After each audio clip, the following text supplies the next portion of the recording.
Hi, everyone. My name is Emma, and I'm here to read this book, Stone Soup. You don't usually see me at Zoom Church because I'm usually hiding behind the computer screen making all the technology work. But I was so excited when Mick Summer said they might include this story in their sermon today because it's one of my favorites. When I was a little kid, my mom would read this story to me, and I loved it so much. This is a story about a community learning how to be together after a long time of being apart. It's about sometimes having a little bit of nervousness and fear. We all have that sometimes. And it's about sharing and how, when we're brave, we can make magic together. As we read, see if you can spot a certain character, a child wearing bright yellow. This is special because in ancient China, where the story takes place, yellow, the color of the sun, was worn by royalty. The illustrator is saying something important here, that this child, just like you, is special, important, and powerful. Okay, let's go.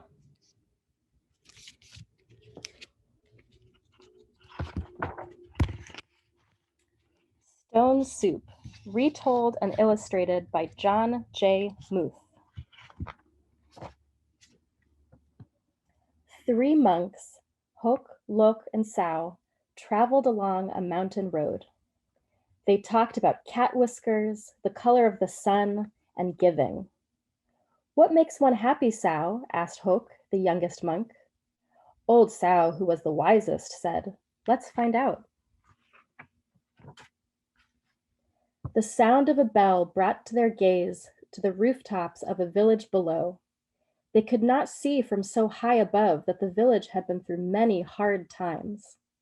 Famine, floods, and war had made the villagers weary and untrusting of strangers. They had even become suspicious of their neighbors.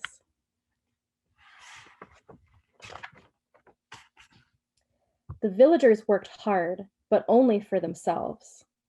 There was a farmer, a tea merchant, a scholar, a seamstress, a doctor, a carpenter, and many others. But they had little to do with one another. When the monks reached the foot of the mountain, the villagers disappeared into their houses. No one came to the gates to greet them.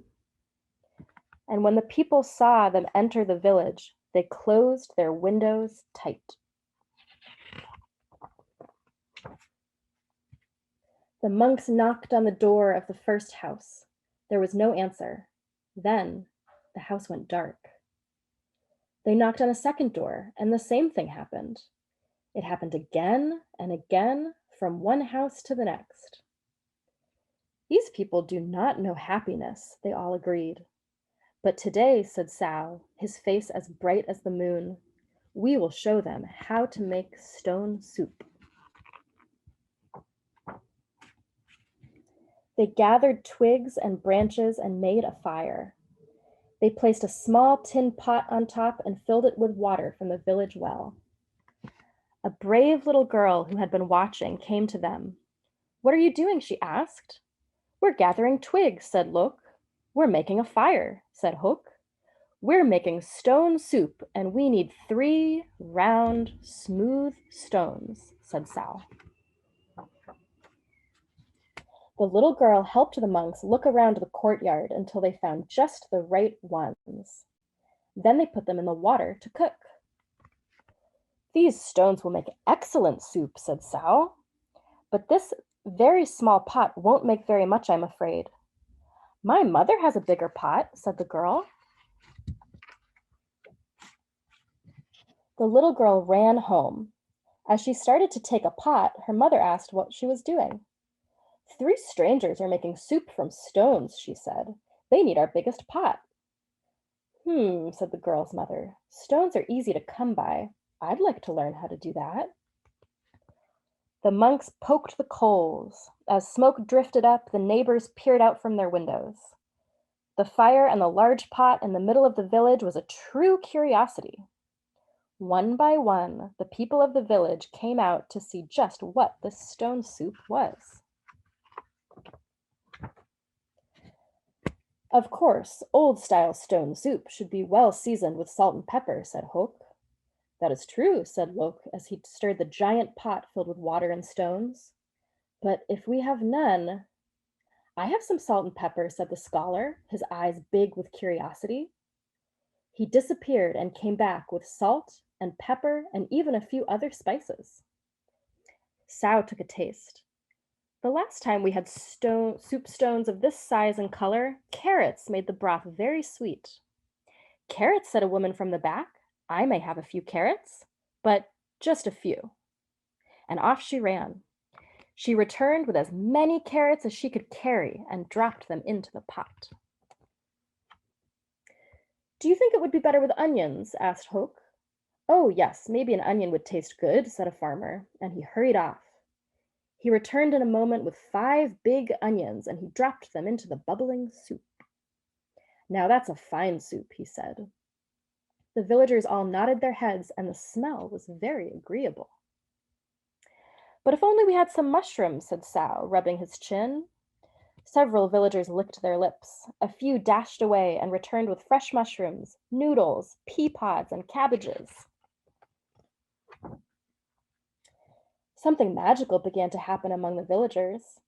As each person opened their heart to give, the next person gave even more. And as this happened, the soup grew richer and smelled more delicious. I imagine the emperor would suggest we add dumplings, said one villager. And bean curd, said another. What about cloud ear and mung beans and yams, cried some others. And taro root and winter melon and baby corn, cried other villagers. Garlic, ginger root, soy sauce, lily buds. I have some, people cried out. And off they ran, returning with all they could carry. The monks stirred and the pot bubbled. How good it smelled, how good it would taste, how giving the villagers had become. At last, the soup was ready. The villagers gathered together. They brought rice and steamed buns. They brought lychee nuts and sweet cakes. They brought tea to drink, and they lit lanterns. Everyone sat down to eat. They had not been together for a feast like this for as long as anyone could remember. After the banquet, they told stories, sang songs, and celebrated long into the night. Then they unlocked their doors and they took the monks into their homes and gave them very comfortable places to sleep. In the gentle spring morning, everyone gathered together near the willows to say farewell. Thank you for having us as your guests, said the monks. You have been most generous. Thank you, said the villagers. With the gifts you have given, we will always have plenty. You have shown us that sharing makes us all richer. And to think, said the monks, to be happy is as simple as making stone soup. The end. I hope you liked that story. There are versions of this story all over the world. Thanks to the author's note, now I know that sometimes the soup is made from stones, sometimes a nail, an axe, or even a button. There's a similar story from Jamaica, all about a magic soup-making pot, and a version from Korea with even a magic cake tree. In all the versions, it's a reminder to share and to be creative. When I was in college, I lived in a big house with a lot of people, almost 30 people all living together. It was called a cooperative, and we worked together to make things work. Sometimes I didn't have enough groceries to make dinner for myself, and I would ask the other people if they wanted to share. Maybe I had an onion and a sweet potato, and then my friend Susie would have some garlic and jalapenos. My friend Vlada would have some coconut milk, and my friend Josh would have some rice and some peanut butter. Alone, none of us had enough to make dinner, but together we had everything we needed to make a delicious curry for everybody. It happened so much that it became a tradition, and we would call it making stone soup. In my opinion, it's one of the best meals that you can make. Thank you for sharing this story with me, and I hope that I get to see you sometime soon.